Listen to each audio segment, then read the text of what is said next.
let's, Fuzzy, open up with the Indiana Jones news. Now, look, there is actually a lot of angles where we can go here. But the first angle that I want to go in comes the way of Matt Piscatella. Now, Matt obviously left Twitter. He is now on Blue Sky. And, well, he's an analyst. He does numbers. It's his thing. And you know what? The man is smart. Tip of spear when it comes to, getting the numbers right. And he did something out of character for him, according to his tweet, Fuzzy.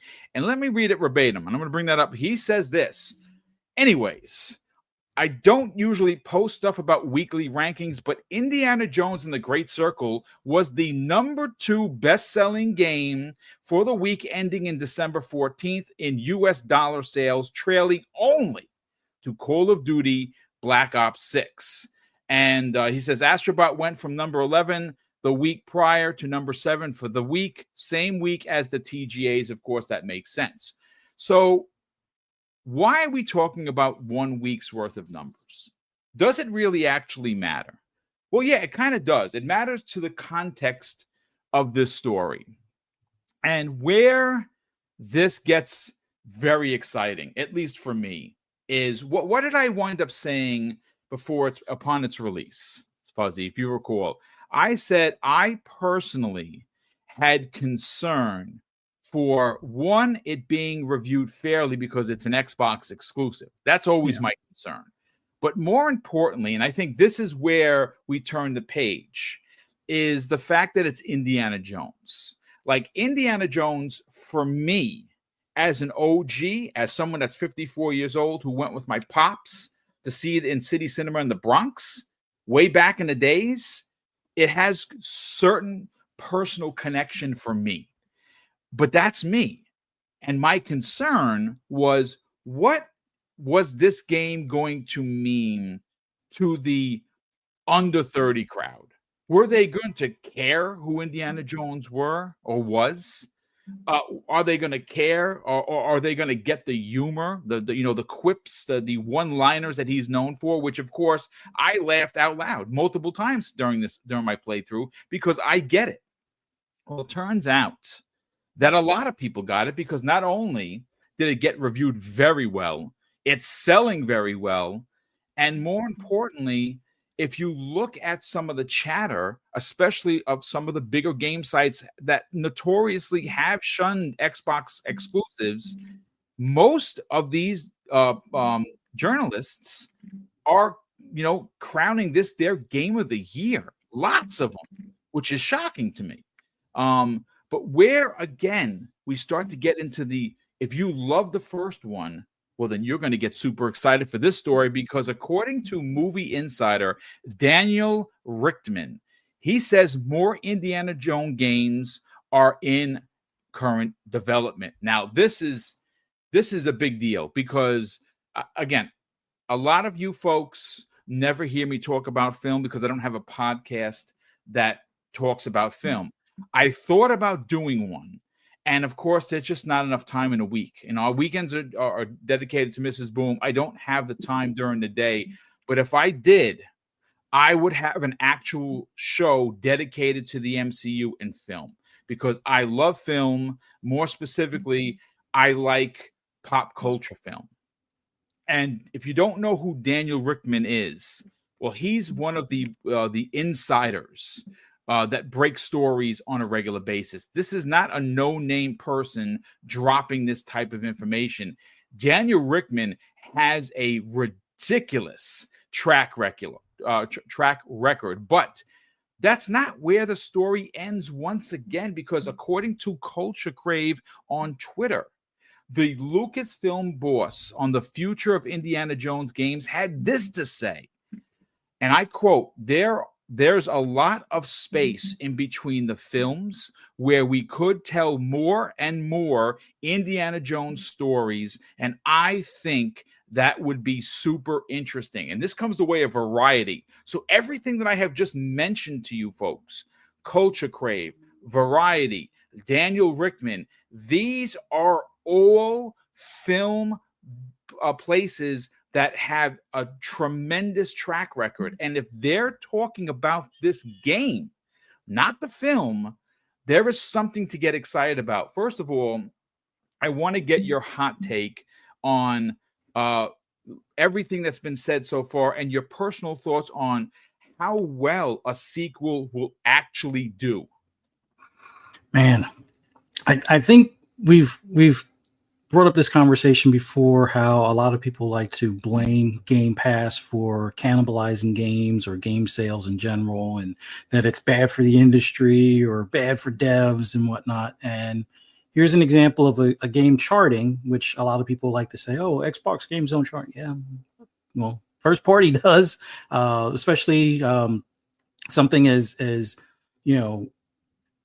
ambitious as this was, which I agree with you. I didn't think that this would resonate with the younger generation to some extent, but given that it actually has more appeal than some of the more recent films, and it fits like in the canon, or feels like it's within the canon of the original three or the original trilogy, I think it's safe to say that Game Pass didn't hurt this.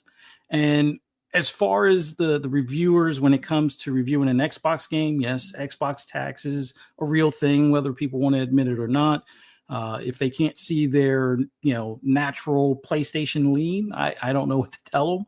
But I think one thing that may have helped was the announcement that it is coming later to PlayStation, so they couldn't quite dog on it, knowing that they're going to get this game later, and then miraculously have to change their view on it. That would seem weird, much like a few of them did for Hi-Fi Rush. But I think the big thing now is that if this is right behind another first-party title, being Black Ops 6 in U.S. sales, that goes to show that this game is on the right track. And that's probably enough of a green light or enough of a push for Booty and whomever else to kind of give the thumbs up for the sequel. I'm pretty sure Disney or Lucasfilms themselves are pretty pleased with, the reviews and the feedback as well as the sales. And that's going to continue, sometime in the summer or May or whatever of next year. But I think now is the time for them to say, all right, let's go ahead and get this spun up so we can have the sequel in the works, because they're already doing the DLC, the expansion that came with like the upgraded or the Ultimate Edition and stuff. But to go ahead and spin up a team so they can start working on the sequel, so you don't have to wait 5, 10, 50, well, you may have to wait 5 years, but so you're not waiting 10 years, kind of like the way we are getting closer to like a Fallout 5 being 10 years out or something along those lines.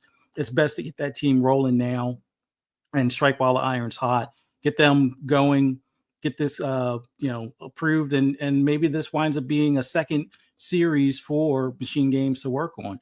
We know that they're working on Wolfenstein as well. They have 2 teams. Essentially, they made an announcement that they're growing both teams, and one will be an indie team and the other team will continue to be the Wolfenstein team. But this is great news for those that enjoyed the game. I'm enjoying the game. Ran into a little bit of a bug where I'm stuck on in Giza right now, but outside of that, love the exploration, love the narration as far as like how it feels like you're Indiana Jones in the movie and how you can go about doing things, and even finding out new things from other people's postings. Like Stein showed that you can, burn the propaganda posters with a lighter and stuff like that. Yes. Didn't think of it.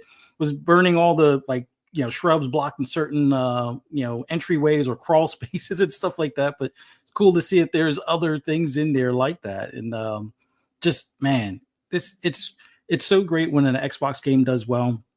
And it's probably not going to get the recognition it probably should. I do agree with you. If it made the Game Awards this year, I think it would have taken home a lot of the awards, just for the fact that people that aren't necessarily Xbox fans gave this game high praise. It's a well-made game with a great story and great actors or voice actors as far as the characters within the game and stuff. So yeah, I think Astrobot would have suffered the 007 syndrome that Spider-Man 2 did if Indiana Jones made the cut this year. But who knows? Maybe with it being recent memory for the PlayStation side of things coming in May or whatever, maybe it gets its nom then and takes all the trophies home. But we'll see how that one pans out. I don't know if they're going to even try to consider Grand Theft Auto if it even makes 2025. But yeah, man, it's great to see an Xbox game do well. It's great to see that Game Pass doesn't hurt gaming or hurt sales. It's great to see that this team is going to potentially have sequels or more releases of this game. I'm gonna look forward to it. Sure, it might be 5 years out for a sequel, but we got the DLC, the initial DLC, and I have a gut feeling we'll probably see more than the Giants DLC in between that and the second release. So, man, it's an awesome time if you're an Indiana Jones fan, and it's great to hear. Interestingly enough that you make mention of the DLC, right? Now, you said 5 years for the potentially the sequel of whatever the next Indiana Jones is going to be, because there's no doubt the success, the buzz, the conversation behind Indiana Jones greenlit the sequel. And when you get the boss, which of course, of Lucasfilm saying, yeah, there are a lot of interesting stories we can tell in between. That says, yeah, we're very happy with this. And again, it is releasing on PlayStation in April or May, which of course is spring. I really hope that because it's coming to PlayStation 5, that obviously it could release in the 4th month or the 5th month of the 2025, and that of course gets it into the next Game Awards. Obviously for voice work, it's just unbelievable. It sounds like Harrison Ford. There's no doubt about it. The story is so well written. The graphics are so tight. Everything about the game is just phenomenal. And it almost seems like a sin to not have it, win the accolades or the awards that it certainly deserves. There's no doubt about it, at least in my opinion. But you know how things are changing in the world when Variety writes a story like this, and it goes on to say how Indiana Jones and Call of Duty are pushing Xbox ahead of PlayStation and Nintendo in a next-gen console-less holiday season. And that is the story that was written regarding Indiana Jones, where we got the original quote from. It was posted on the 6th of December, written by Jennifer Moss of course Variety. And again, I just think you're starting to see a seismic shift, right? Like Sony hasn't had any of their bangers in a very long time. We don't know when their next banger is going to be released. And obviously Xbox, well, for many, many years, they did not have any quote unquote bangers. And it seems like, if you look at what they've done since 2023, 2023 comes out and you get Starfield and you get Motorsport and a whole bunch of other games there. And a lot of people will try and tell you that was a down year for Xbox. And it really wasn't. And then, of course, 2024, granted, it took them a while to kind of get their footing because we didn't get a first-party release until Hellblade 2 in May of this year. And then throughout the rest of the year, it was stagnated. And then, of course, at the back end of 2024, it was loaded. And again, we're seeing that that's going to change for next year. And that is really a big deal. But I'm so excited to know that there is DLC. And here's my thought and theory in regards to that, Fuzzy Belvedere. When you say that the next Indiana Jones is potentially 5 years out, I would actually kind of have a little pushback. I would say 3. And here's why I would say that. Well, the assets are here. We know what the game is going to look like. We know what the game is going to play like because they have it. And where I kind of think that they could really, really run the gambit with this particular franchise is we know that there's a new DLC coming out next year.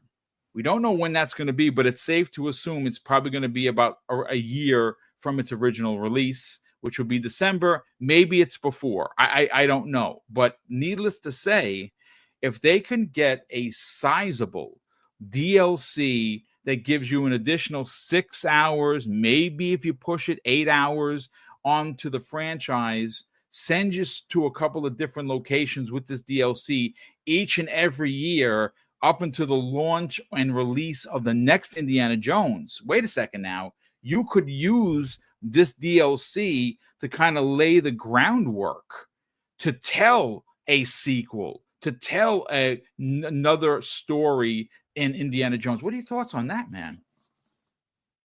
I think it's possible. Like I know we've seen other games do that where it's a faster release time because they're not having to build the game from the ground up. So that would be a better timing aspect. Also, giving that we'll probably squeeze a Wolfenstein 3 somewhere in there as well. But yeah, I think you have the DLC like a year out. Give it about 3 years for the from the original release of the current one, the Great Circle.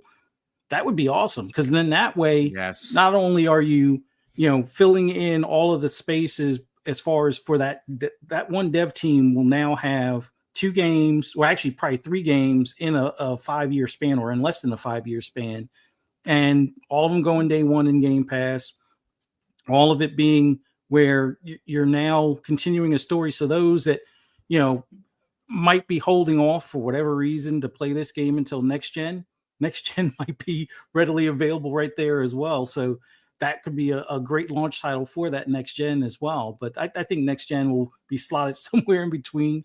Maybe Wolfenstein winds up being the launch title, and then the following year you have the sequel to the Great Circle or another Indiana Jones title at that point. But that would be awesome timing. Definitely fills in the stacked deck of games that we're getting from first party. And that's the biggest thing that I don't think people realize, how stacked the deck is between now and next gen through 2028 possibly. And we're going to find out in June probably 10 to 15 more titles or projects that are in the works that we had no idea about, that will continue that on for another 4 or 5 years. So yeah, it's going to be awesome. Yeah, I think the big thing now, looking forward into next gen, and I think that's something that a lot of us has tried to speculate, what would be that next gen launch lineup. If it winds up being 2026 when the next Xbox hits, having Wolfenstein and then a follow-up with Indiana Jones that following year, just coming from Machine Games alone would be awesome. I think we wind up getting potentially, at least on the Bethesda side of things, Elder Scrolls, although 2026, 2027 range. Dude, it's just too many games, brother. No, but our playlist coming, or roadmap, I guess you could say, from Xbox first party is just unbelievable right now. So having that sequel to Indiana Jones in 3 years just adds to it and makes it even harder on that backlog.